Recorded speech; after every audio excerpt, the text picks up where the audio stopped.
Hello everyone. Let us begin today's EVS 2 period with this thought. The future belongs to those who believe in the beauty of their dreams. So students, in the previous period I have given the question answers of lesson number 7. Today let us begin with the new chapter, beginning of settled life.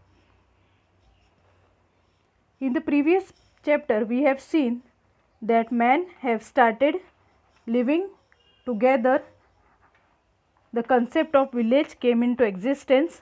They have started domesticating animals and animal husbandry.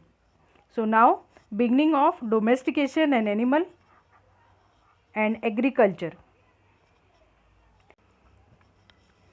Domestication of animal. So you might be clear in your mind that what is the difference between domestication and animal husbandry. Previously also we have talked about it. Domestication means training them to live with humans, and animal husbandry means using them for our benefit. That means keeping the animal for our use. Domestication of animals. Domesticated animals like the dog, goat, sheep, cattle, buffalo, etc. are useful to man in many ways. There are three main steps in the domestication of the species of any animal. So, this is more important, these points you have to underline it. First, capture of wild animal. So, before domesticating animal, every animal was a wild animal. That means they were not having the habit of living with humans. So, first was to capture the animal. Then taming the captured animals, that is training them to live with humans. Now as they are wild animals, they are living in their own world, wild world. So it is not possible for them that suddenly they start living with humans. They are not used to it. So first of all, capturing of the wild animal, that is to control them. Then taming of the wild animal, that means taming this animal to make them domesticated, that means make them used to live with the humans. And third is obtaining useful material like milk, etc. from them and training them to work for the human as the beast of burden. Now first we will capture them, control them, then tame them, that means they will no longer be wild, and then once they are tamed, you are using it for the various purpose like milk, skin, fur, and using them as the beast of burden. That means heavy work can be done with the help of the animals. So we were using various animals like bulls, elephants, horses for the difficult task. So in this way, these are the three steps for domestication of any species of the animal. So in this way, man have started domesticating animal, and when the third step is achieved, the animal is supposed to be completely domesticated. That means third step means obtaining useful material. So when animal is used for our purpose, that means the animal is domesticated. Now underline again this line, domesticating animal and keeping them for our own use is called animal husbandry. So in this way, the domesticated animals are used for our personal use, for our some purpose. So this is called animal husbandry. Till here you have to underline. So understood? Now further, in the sixth lesson we have seen that dog was domesticated in the middle stone age.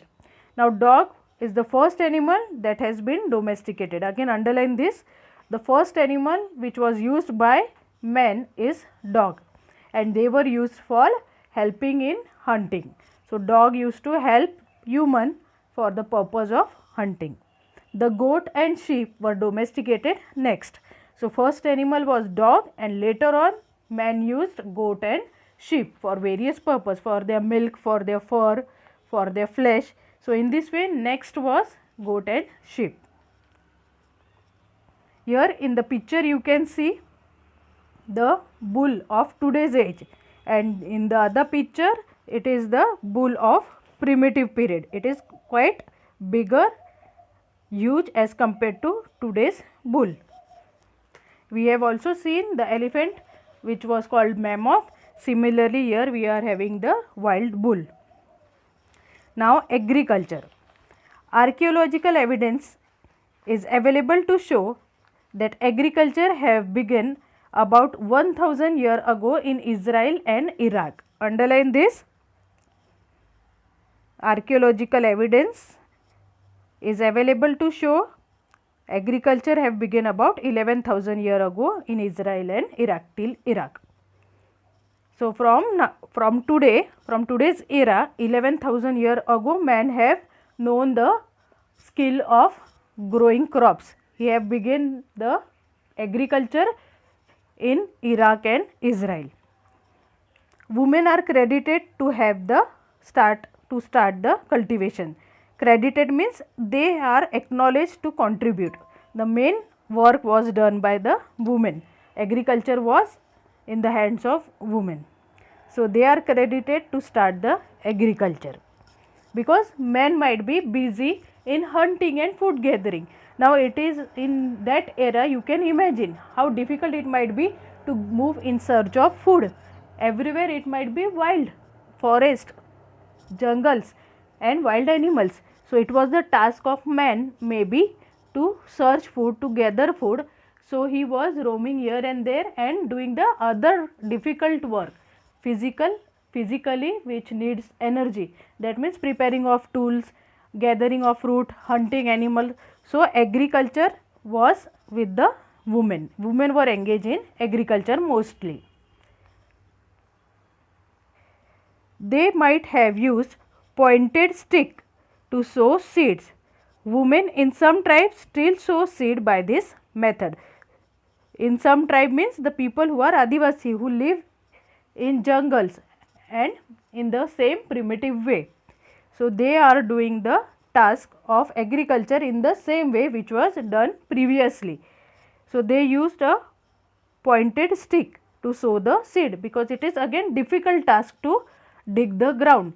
From the point of view of women, it is not easy to dig the ground and sow the seed. So, they were using the pointed stick. In the picture you can see the pointed stick is there and the stone is fixed there. Here in other picture you can see how with the help of that stick and stone, by giving burden on that stone, they are sowing the seed. Now, with the leg they are pushing this stone so that the stick goes deep into the ground, and then they were sowing the seed. So, pointed stick and perforated stone. Perforated stone means the stone which is pierced, त्याला छिद्र केल्या गेलाय मध्ये, so that it can be fixed into the stick. So, in this way women in some tribes still sow seeds by this method. In order to help deep digger into the soil, because of the weight of their body, the stick goes deep into the soil. The stick was weighted using the perforated stone. So, here I have shown in the picture the perforated stone, how the stone is pierced.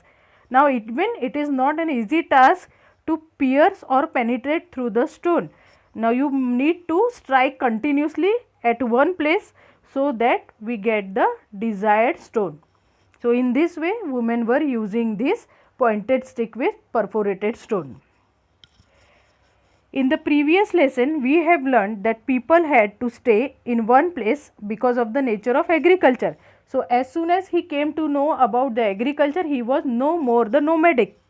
He was staying at one place for longer period. Agricultural production increased considerably after the plough pulled by animal came into use. Now, slowly and steadily he have used animals for the purpose of agriculture. In this picture you can see how the man is using these bulls for the agriculture purpose. Agriculture became the main source of livelihood, that means the main source of living. Now, people began to worship nature and various deities for the good crops. So, obviously we know human worships some supernatural power or god when there is nothing left in his hand. Similarly, these people started worshipping nature. So obviously by observation they came to know that only sowing of seed is not sufficient for good crops, good amount of rain, good quality of soil. All these factors are also responsible for good crops which are beyond his capacity. It is not in his hands how much it will rain and everything. So for that he started worshipping the nature and the other deities related to the nature. So he was seeing various deities in the nature only.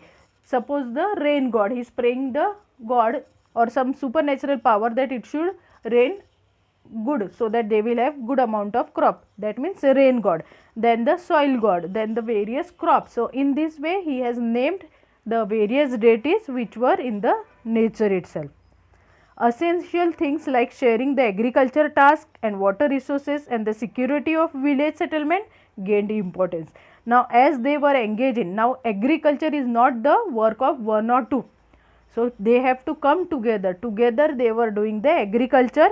For that they were working together. The duties were distributed among them, and then they have started living together. And after all, they have the importance of security also. So when they are coming together, security not only of themselves but also the crops and the animals, they have to secure them. So in this way village settlement get more importance, because when they are together they are secure. Instead of living single, it is better they live in group, so that there will be more security and the duties will be distributed among themselves. Thus the social system based on agriculture came into existence. So in this way, due to agriculture, the main reason was the people started living together and village settlement established. So agriculture needs sowing of seed, looking after the crops, watering the crops. Then they need to bring the water from nearby rivers and other water sources. They need to look after the animals which are engaged in agricultural work. They have to look after their houses also. So in this way they distributed the work among themselves and the social system came into existence. So students, read till page number 35 till next period. Thank you.